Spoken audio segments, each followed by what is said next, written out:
Good afternoon, ladies and gentlemen. Welcome to Toward a Quality of Life.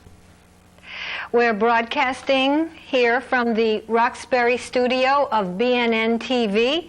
We are located at the Washington Street Mall in Roxbury. It is April 19th, Sunday afternoon, 3:30 p.m. in the year 1998. Our topic today is going to be further discussion of psychology, history of psychology, principles, concepts of psychology. A very vast topic indeed. I will be looking forward to having you call in with your questions or comments. We will have a phone number posted from time to time. Please call in and state to us a comment or question, especially in a one-sentence form where we can get the point very succinctly. I already hear the phones ringing. Thank you.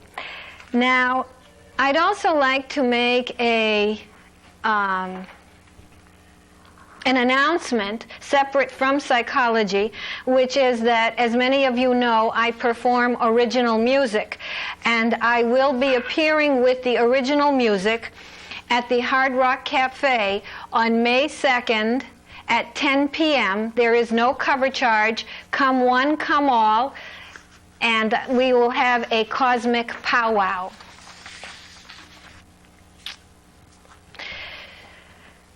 Psychology.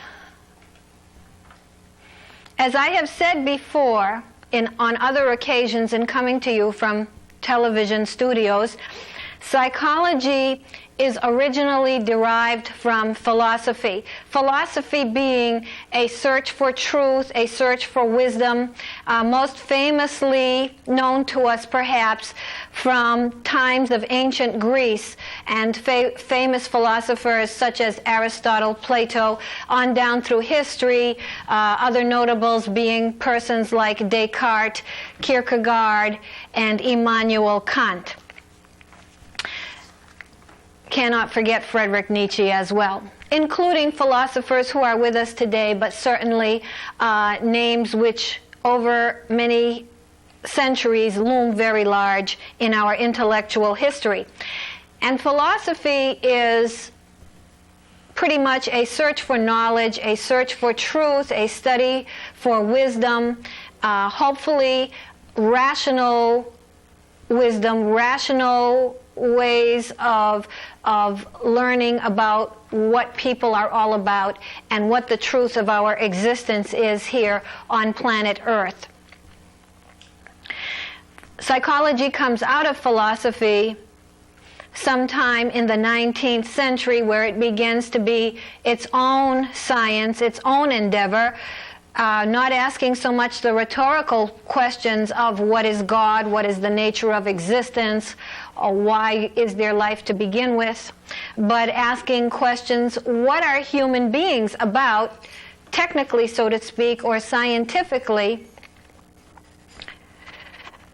What makes them do what they do, and can we study the way they behave, and can we do something to ameliorate our conditions ultimately, so that we're not subject to irrational ways and ignominious ways and ways that are indeed not very noble for human life.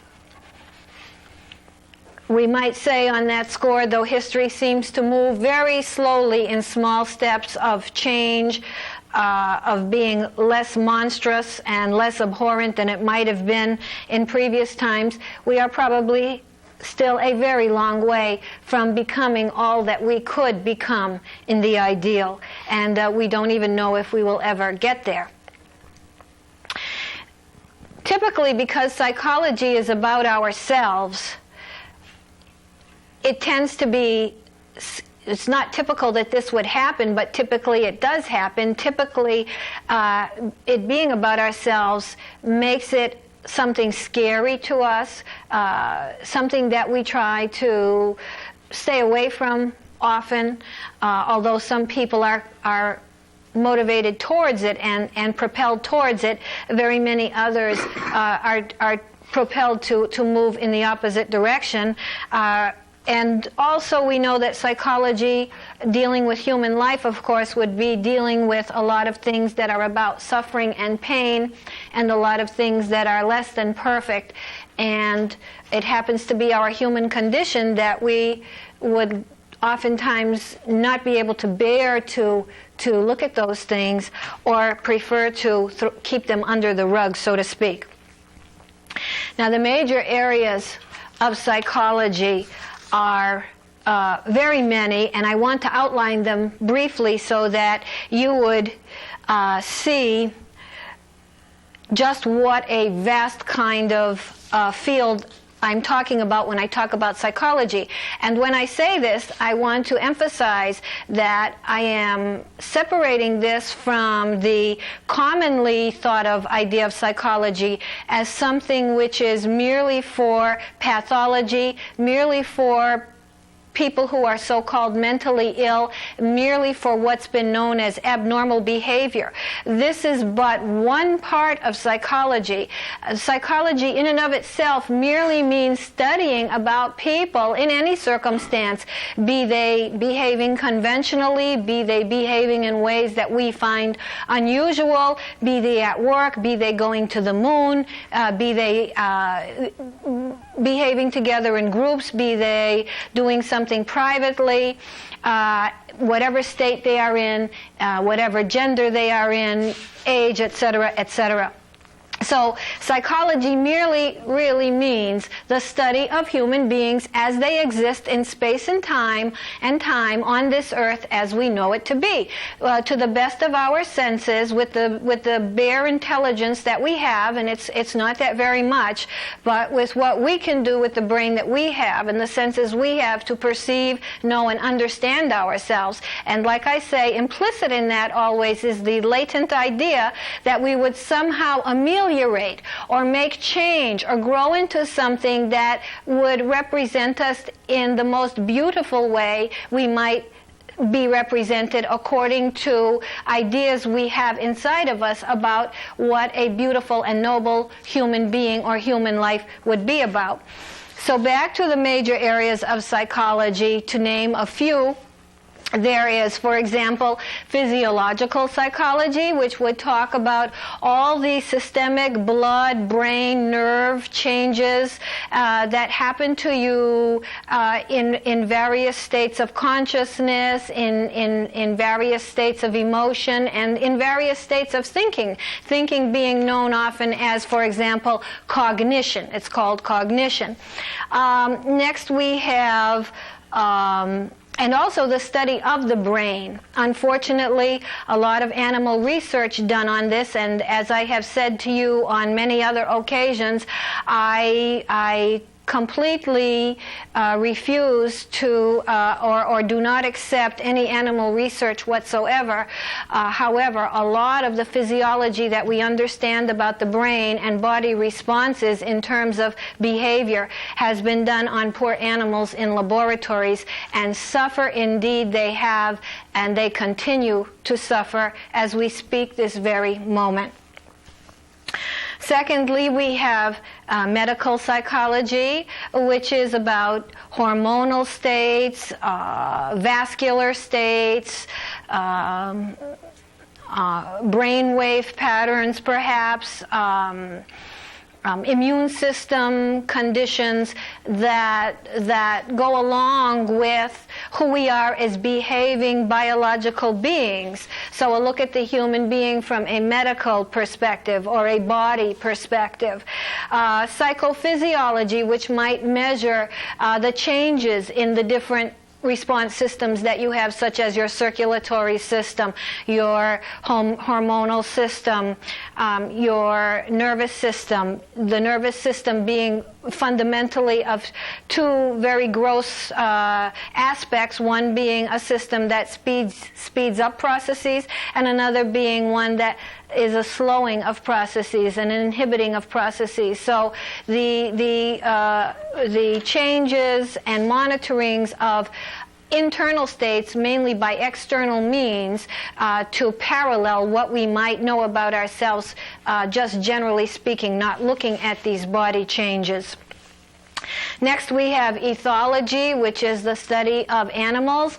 Again, this is a nice study of animals most often because it most frequently occurs in the wild, where people unintrusively stake out a territory and pretty much at the beginning especially try not to be known by the animals they're studying, and tell us bit by bit in very documented, intricate detail what animals do all day long, the patterns they have, the parental behavior patterns, the group patterns, the feeding patterns, the mating patterns, and so on. And some wonderful, wonderful things have been learned about animals. Of course, you might have seen a lot of this on television by people who study animals ethologically. One famous person who did this was Jane Fossey, of course, who met an untimely death in, I believe, Uganda, who studied the gorillas. Now we also have psychopharmacology, which is the study of drug effects on the body, body effects on behavior, effects on drugs, drug effects on behavior, especially any sort of drugs, what they can do to you when they're used for straight-ahead medical problems, but also when they're used psychotropically, that is to say, when they're used on conditions that are considered to be psychological in nature, in the common sense of the word, such as anxiety or confusion, or most commonly these days, depression. Then we have things like linguistics, which is the study of language, how children form syntax and semantics, how they form words, what are the elements of language beyond the actual words we eventually come to use, how languages are the same or different around the world, what are the sort of brain rules that are inherent in the structure of language, and so forth. Very much you might hear the name of Noam Chomsky at MIT a lot with the study of linguistics in the past, at least.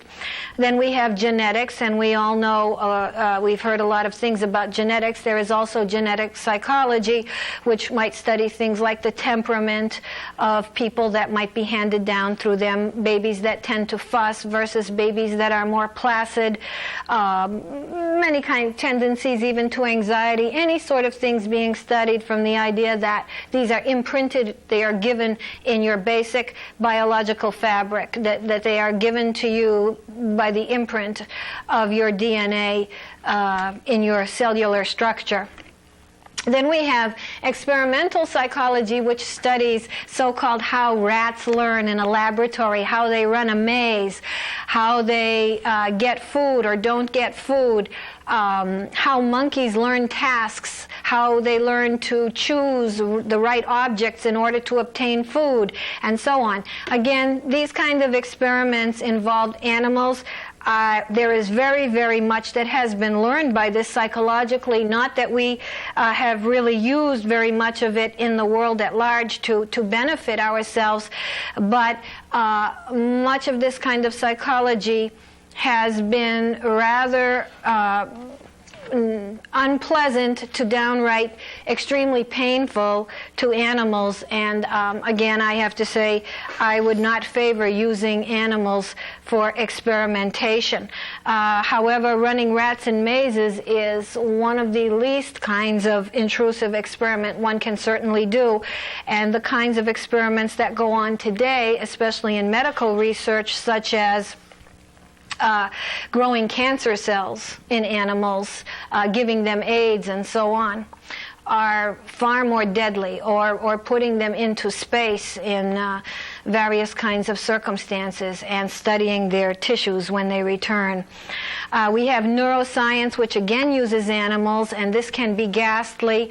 It drills into the skulls of animals and implants electrodes, studies the different cells as animals respond or sleep, and so on. It might do this, it might not do this, it might use MRIs after giving drugs, and so on.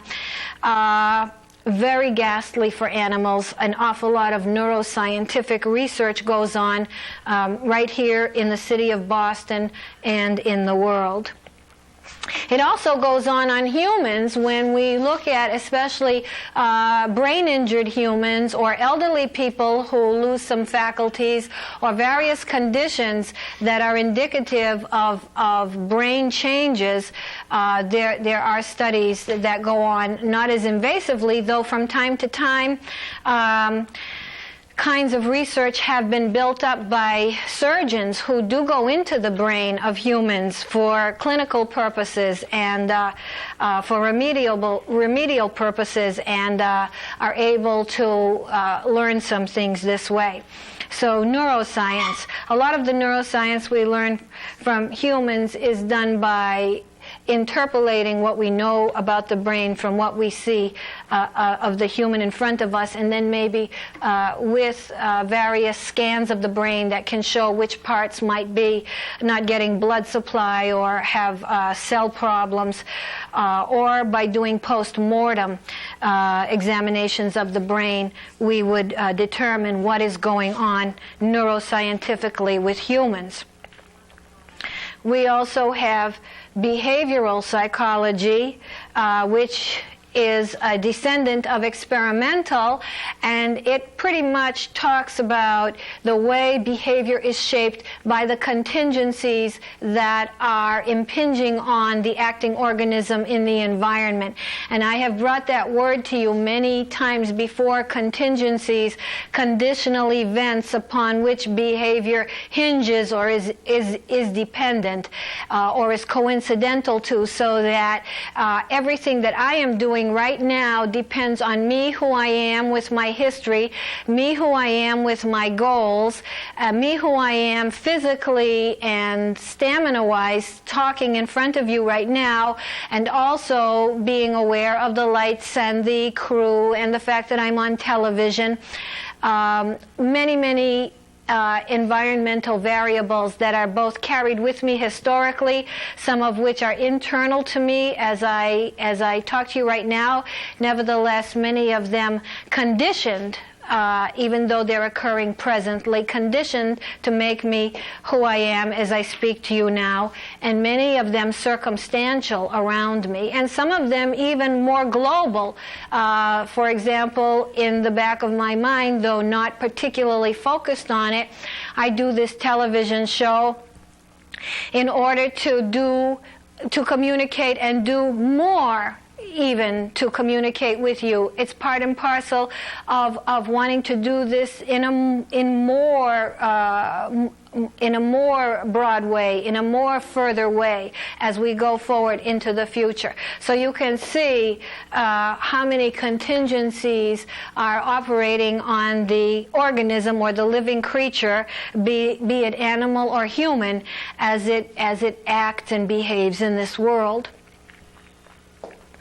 Then we have, of course, clinical psychology, and I think that's the one to which most people refer when they hear the word psychology, and may have sort of ridiculing opinions of oftentimes, because we as people do not want to be associated with mental illness. And of course we could go into a long story of why that is so, but we won't. And I will remark that in going through my text today, briefly, I noticed that in the 1700s in Europe, it was said that the mentally ill were very, very mistreated, as they were probably prior to that as well, and that they were social outcasts. And it came to my mind how here we are in 1998, because after the 1700s into the 1800s, reforms were made where it was realized that we should not whip, that we should not be mean to people who are mentally ill, that this is a condition and that they need kindness and a place to slow down and be themselves and possibly slowly recover if possible, or change, and that they weren't worthy of all kinds of bad treatment from society. And I think in 1998 we have relatively come full circle to the extent that here in Massachusetts at least, our mentally ill are decidedly outcast. They are on the street, the very impaired people. Imagine, besides having to contend with mental illness, that they sit there and have to contend with people doing mean things to them and people doing criminal things to them as the sun sets, having to beg for a living, and also, being too cold, being too hot, having no place to sleep, and so on. So they are in very unfortunate circumstances indeed. Finally, we have biological psychology. Well, just to summarize clinical one more time, clinical can involve the study of both serious mental illnesses and just the study of some less serious things with which people cope, like anxiety, panic disorders, though very disabling, yet not enough to make you necessarily unable to hold down a job or live your life in some sense.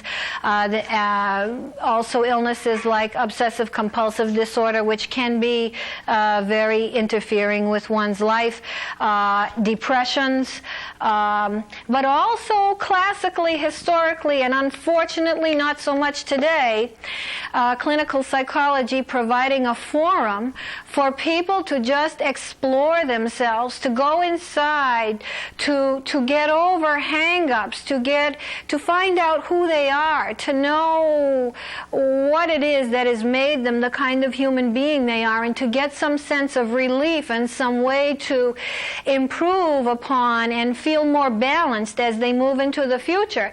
And of course, something like that is achieved with many sessions of a good relationship one-on-one with someone who provides the sounding board and relative structure through which this kind of activity can take place.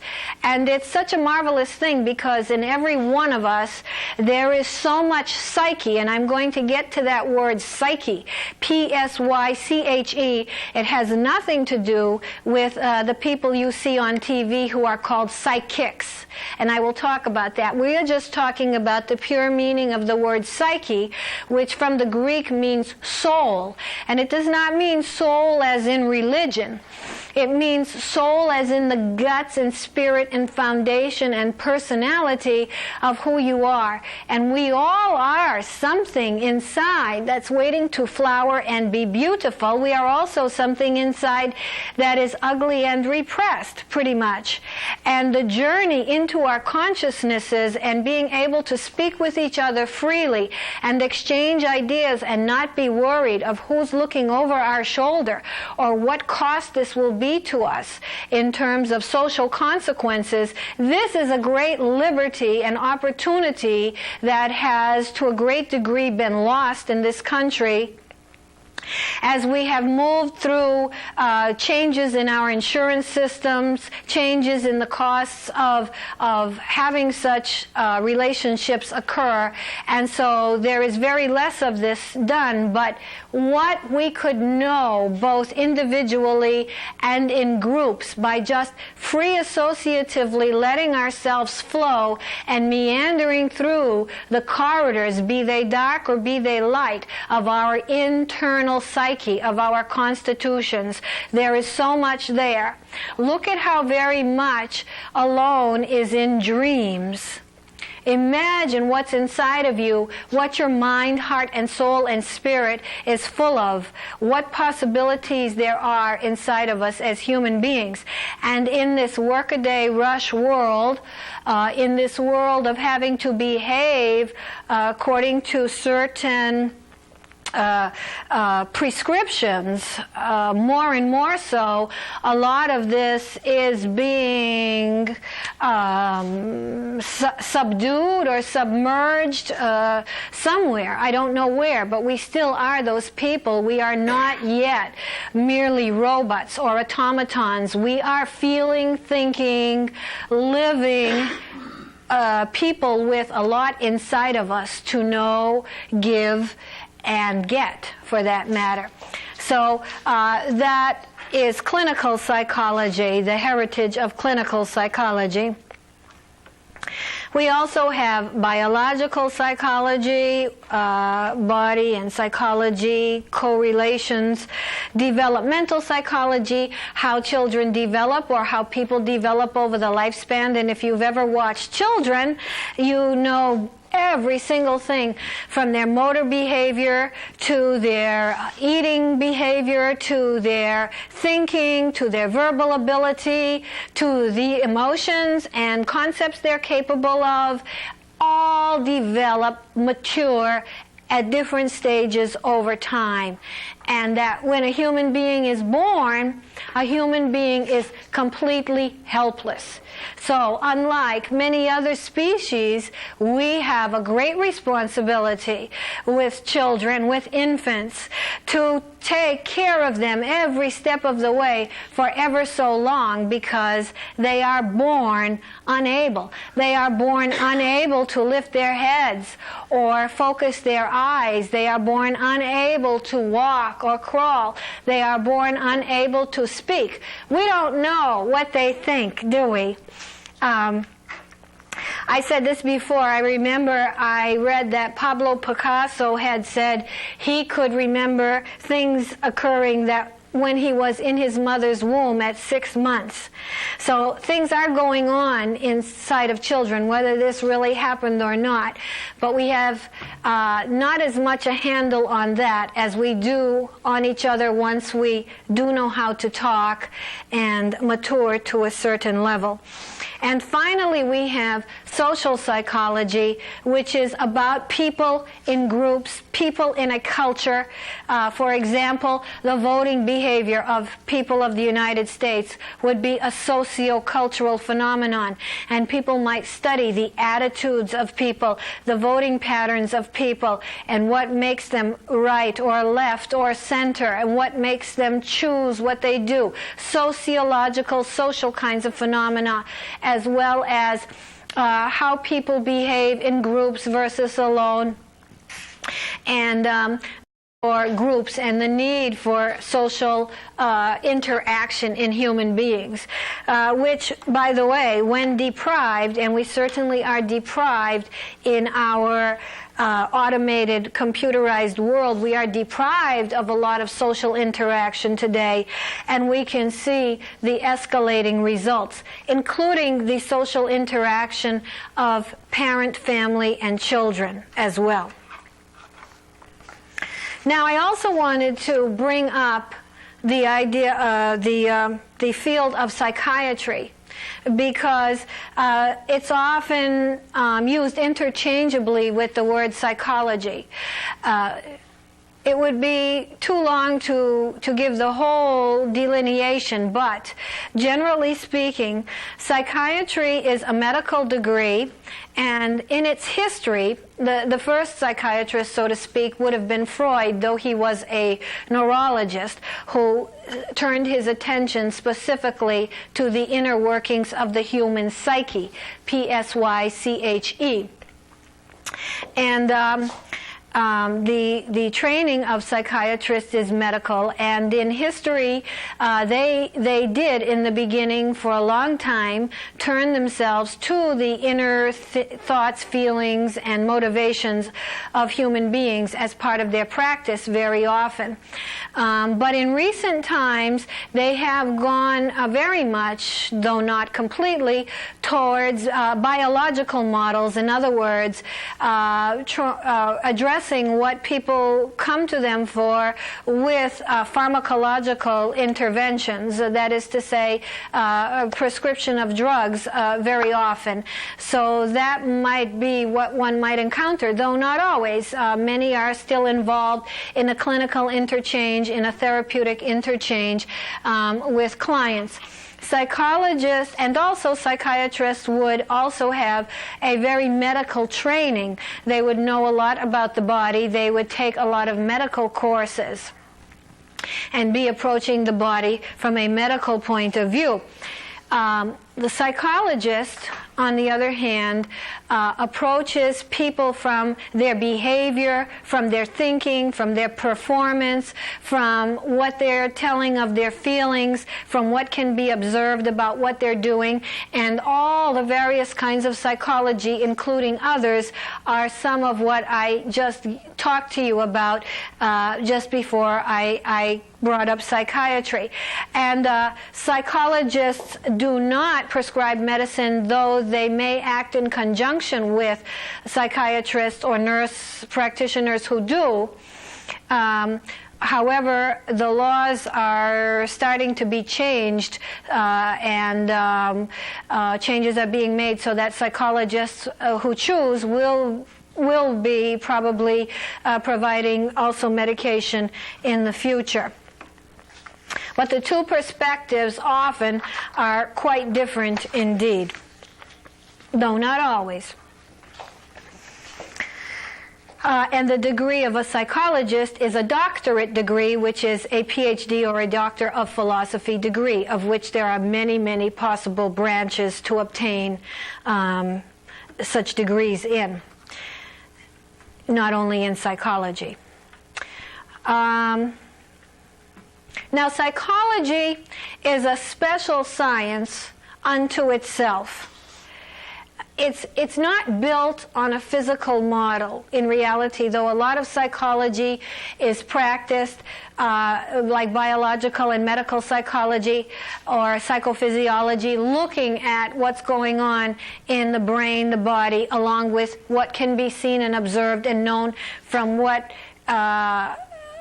from people that we look at or from what people tell us. However, the idea, in that sense, it's physical, but it's not physical in the sense that what we're talking about is something that is tangible and can be measured and delineated and quantified and thought of as something very concrete and real, physical, as perhaps things would be in the physical sciences such as physics, which does deal really with things that can be known and physically observed literally. We have to rely on something that is moving in time and has to be understood in its evanescence. It has to be understood as it passes and no longer can be held. It's here for a moment and then it's gone. It's a feeling, it's a thought, it's an act, it's a movement, it's a response. It's a state of consciousness. It's not something that we can lay down and see over and over again and prescribe as being completely linear and identical over and over again. It is a changing thing. It is a metaphysical thing. It is metaphysical. And it is not best described by laws that parallel or try to imitate the world of physics. It is best described by observations and statements that talk more in a realm of metaphysics, a realm of this ephemeral yet real thing of being alive, having lifeness to you, having spirit, having psyche, being constituted, having a history, having habits, having conditionings, having wishes, having desires and motivations, all of which cannot be held in the palm of one's hand or weighed on a scale, but nevertheless are very real indeed. And there is understanding to be gotten of it. It is not chaos. It is not random. It is not without, should we say, a kind of order or natural flow. On the other hand, what we are as human beings is not necessarily rational. We are probably not capable, even when we do physics and figure things out, of being entirely rational beings. We are probably not capable of that. We try to be rational, that is, we try to be logical, we try to be objective, we try to keep our emotions out of it, we try to not bring in what we know from experience, but suspend who we are to think about things and judge things. But we are probably quite a bit more on the less rational side than we dare to allow ourselves. And if we were really rational, we would probably not engage in a lot of the things we do engage in, things that harm us, things that are going to end up in bad consequences for us, that were we rational with experience we have, we would not go through those things or behave that way, or we would be able to control ourselves were we completely rational. We would be able to be more perfect. We would live in a balanced condition all the time. We would make choices that maximize our chance of success, that maximize good results, and this hardly happens. We would have only feelings that do us good and not feelings that we wish we didn't feel. We would overcome a lot of our inhibitions and a lot of our petty designs and petty inner makeup. You know, it was quite interesting to me recently too, while we're touching on this concept of physics versus metaphysics and the science of psychology. And the science of psychology is often said not to be a science because it can't follow a physical model or be delineated in a mathematical formula or be made to fit in a perfect kind of a law as we have come to expect from physics oftentimes, though we know that as physics has advanced, it itself has found a lot of things to seem to be not able to be prescribed in orderly kinds of laws. But on this subject of physics, I caught a wee bit of the talk that Dr. Hawkins, a noted physicist, gave at the White House not too long ago. It was televised on C-SPAN, and physicists were in the audience to answer questions, I guess to ask questions as well. And a question was brought up of how is it that things in nature are so lawful according to physics? And one of the physicists answered that they are so lawful because God wanted it that way.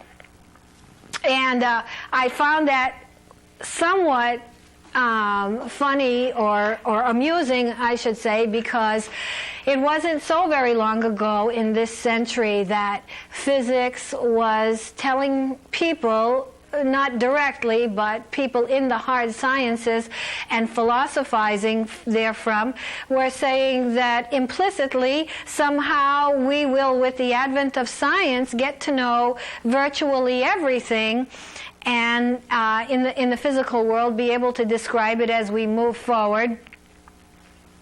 And some philosophies were leading people towards the idea that there is nothing after life, that you are material, the dogma of materialism, that life is merely matter, and as long as that matter is here and in place and living, somehow containing energy that makes you alive, then you have what is just like an epiphenomenon. Because there's the material, the epiphenomenon is that there is life.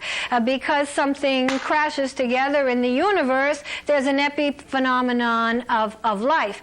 But be there no material, be there a degradation of that, as in death, then there is no life. That life is the beginning and the end.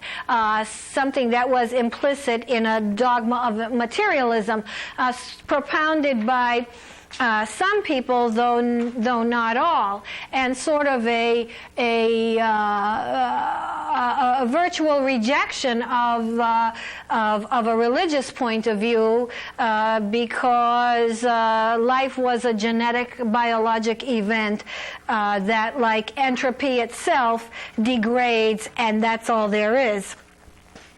But back to the physicist who said that God wanted it that way, it reminds me that given this kind of mood and attitude that came with some of the hard sciences in previous decades, to now have physics more or less throw the baby out with the bathwater and sort of say that, I'm going to just grab a question here, thank you. Thank you very much. Sort of say that, as we move along and get into new territories of physics, which do not seem to follow mechanical laws or Newtonian laws, and seem to have a more fractal kind of appearance, quantum kind of appearance to what they are about, that we are confronted with kind of a factor X. In other words, some kind of ulterior designer, some kind of X variable that is out there in the great big wherever, and kind of is that extra last ingredient that can be put into the formula, a sort of an unknown, but you plug it in, and that will have to give us our fit as best we know it. And that's too bad, because physics could be and should be, as can be psychology, knowing what we can know about the universe here and now, and trying to not revert back to factors that are merely labeled X's or great big designers, but factors that even if they are unknown, would within the science that is describing them merely be thought of and conceptualized as things that we as humans are not capable of knowing.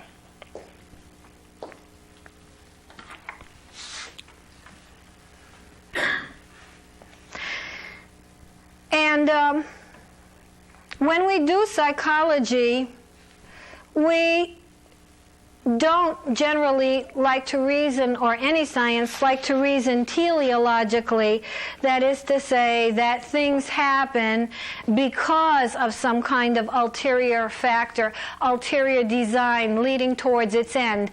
This is not to negate that concept. This is not to negate anything that might be thought of as religion, for example. But this is to stay within what is the driving force behind the science to begin with, which is to know what this world is about, or what we are about as people within this world, to the best of our ability, for the world pragmatically as we know it, and not to ascribe ulterior designs. That's a whole separate area of endeavor. A field such as physics or a field such as psychology is trying to discern secularly what we are, not to be arrogant, not to play God, not to pretend to know about that, but to try to figure out who we are, and what we can do about ourselves secularly right here, right now, as we exist. You see, it's not enough, for example, scientifically or religiously, to give it up to God, okay? Now, I'm not saying one should not do that or would not do that, but when you're in the field of either a science such as physics or psychology, you are there to learn, or in any part of life, how to better yourself, how to work on things that your human condition places you in, to know yourself, to understand yourself, to protect the earth, to protect your children, to develop everything around you and yourself in the best possible way, hopefully. Because, and sometimes there's nothing we can do except give ourselves up in resignation, so to speak. But mostly we are able to act, and we are able to overcome, and we are able to become better human beings, even if we don't want to rise to the challenge. So it's not enough to just leave it in the hands of. We're not saying we can ever know very much. We are very limited in what we can know. And when we come away from an endeavor such as psychology, we're still pitiful creatures in this great big universe. But the onus is to see what we can know and observe and be more aware of, not less aware of, less suffering of, less inflicting and hurtful of, and more enabling and developing of as a human species.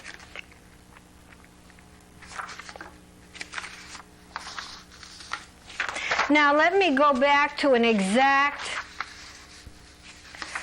description of psychology.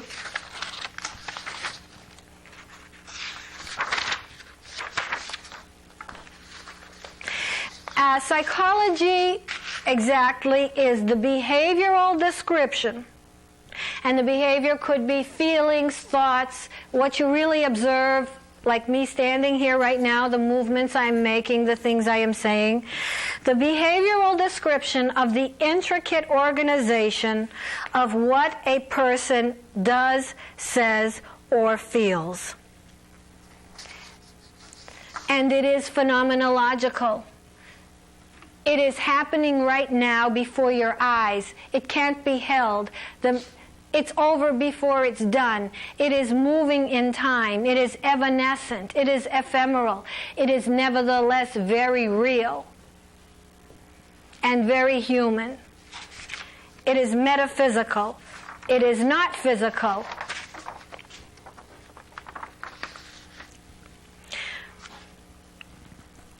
Now, I'm going to answer a question which was raised, and the question is, what is the meaning of hypnosis?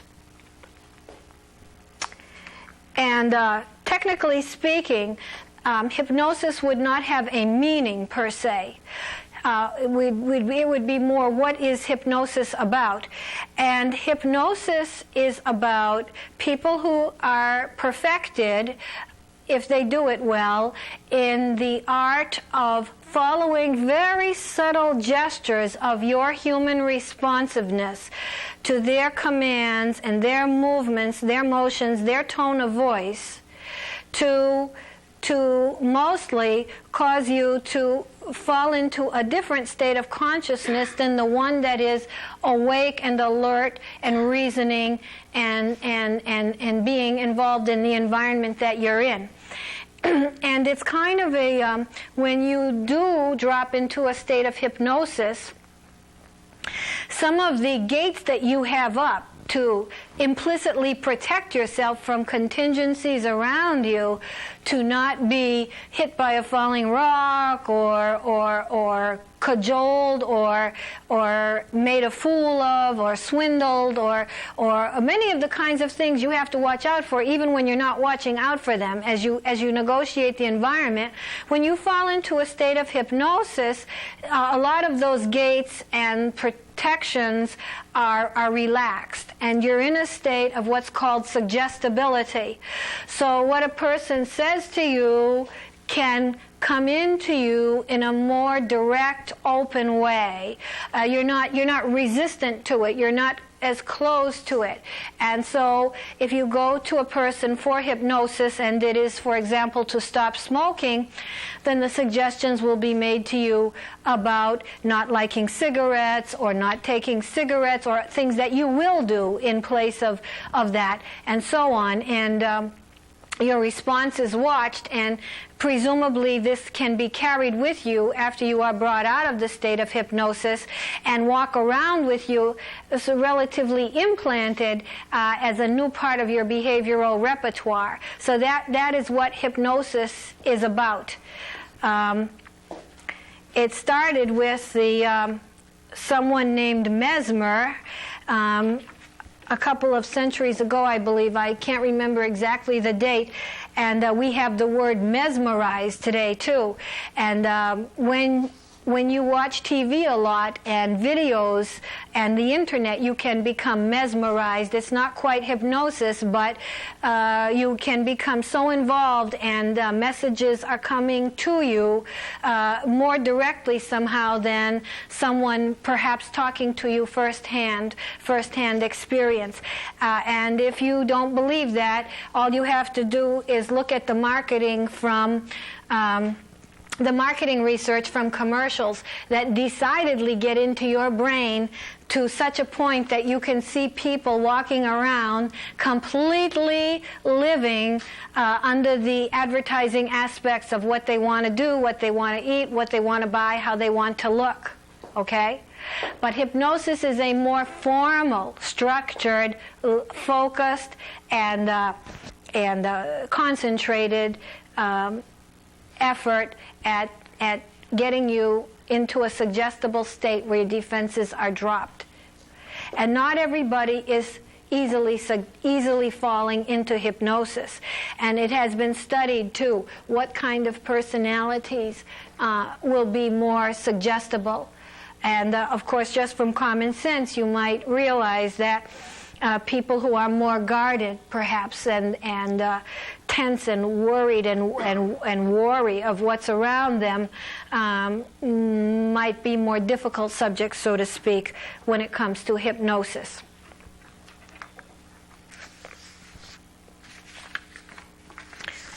I wanted to make, thank you for that question, I wanted to make one more point when I was on the idea of teleological description, or describing things that there's a purpose, there's a design, that the behavior is coming out in animals or people because it has an end to it somehow. So much of what we do is not that way. We merely behave. I mean, some things we know we're after, but and unfortunately, we're not strongly enough after becoming the best human beings that we can become. I know we think that having a lot of material things, that is the so-called value of what's best, but I'm talking about getting over denials, getting over guilt, getting over angers, getting over needs to hurt each other, having more happiness, less depression. These are the kinds of things I'm talking about. And we're not necessarily moved by an implicit motivation, if you will, even if it were latent, that propels us into this kind of purpose. And so sometimes you see in the study of animals, for example, such design and purpose given to their adaptations and their behavior responses.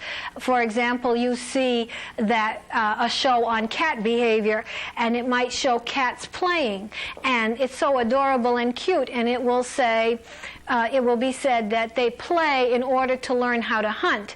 Well, when the cats are playing, it is unlikely that they are doing so to learn how to hunt. They are playing to have fun, as our children. And we shouldn't sort of take out of life what is the beauty and glory of it with these kinds of descriptions.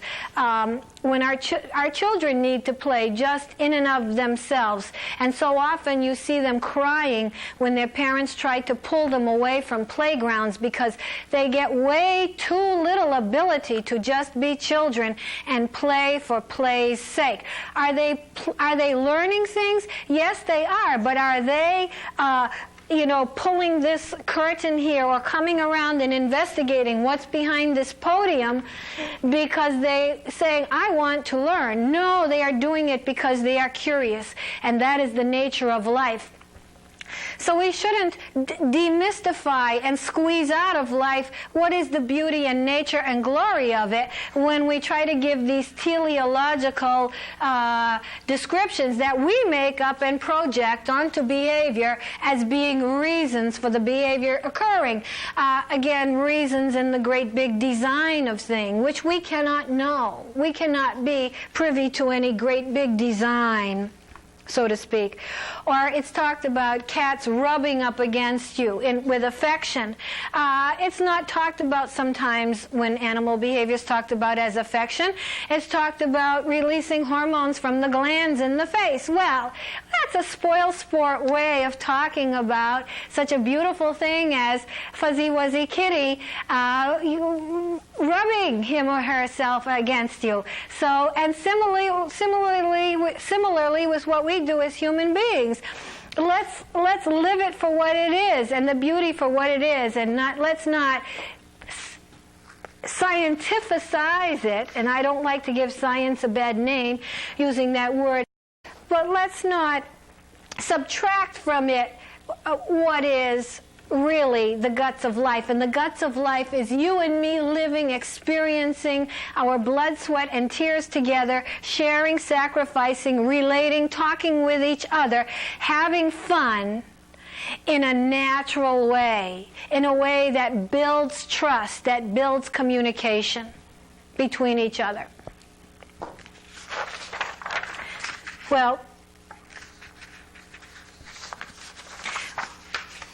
we are coming to the end of our session today,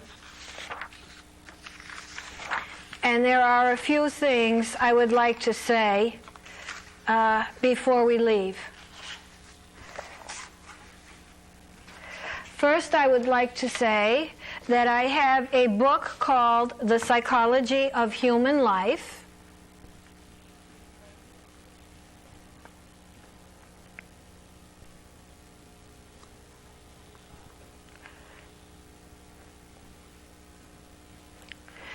Thank you. And second, I would like to say that remember the animals. I can never have you not forget how they suffer in the laboratories.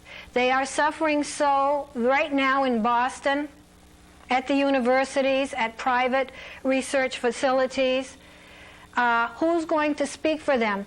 It doesn't happen to you or I because we can go to the Congress and complain. Our relatives can complain. Who's there to speak for the animals, who get used because they are helpless this way. They cannot go to the Congress and make sure that they are not used. So please help the animals. I will have some slates of animal representatives that you can contact to even further try to help them. I will have those slates at the end of the show. It's now becoming summer. We see the increasing ads for weed killers. People, it shows with joy and glee how the dandelion is strangled at the flower, at the root, how it's killed. And with glee, the ad shows you this. People, dandelions are a food source. This is life. Do not put poison into the ground. Do not put poison into the ground. If you want to remove weeds, dig them up by the roots. Next, I have to say, please pay attention to your children, our children. Not selfish attention, not demanding attention, but know that they're there.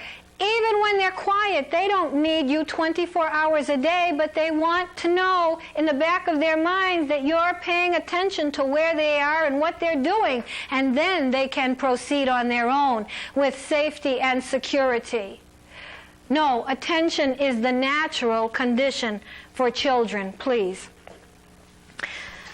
Finally, I'd like to say that once again, I will be doing my original music at the Hard Rock Cafe on Saturday, May 2nd at 10 p.m. There is no cover. Come one, come all.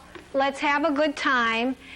And I'd like to say to you now, in closing, good afternoon, good luck, and may you be trying to live the most actualizing and fun, beautiful life experience that you can, which is not so easy to do today. Thank you. Please stay tuned. Watch me Monday evenings at 8 p.m. on Channel 3 and Sunday afternoons at 12 p.m. on Channel 23. Thank you. Godspeed. You gotta get something done. You gotta get something done. You gotta do and leave the rest to the other. You're not raised upon no. You're just my little one, yeah. You gotta do and leave the rest to the other. I say.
One last note about the heat. H-A-T-T-E-E, hate. One last note about the hate. H-A-T-T-E. One last note about the hate. That's what makes you up my hate. Bitterness. Bitterness. Bitterness is killing me. Bitterness is what makes you bitter.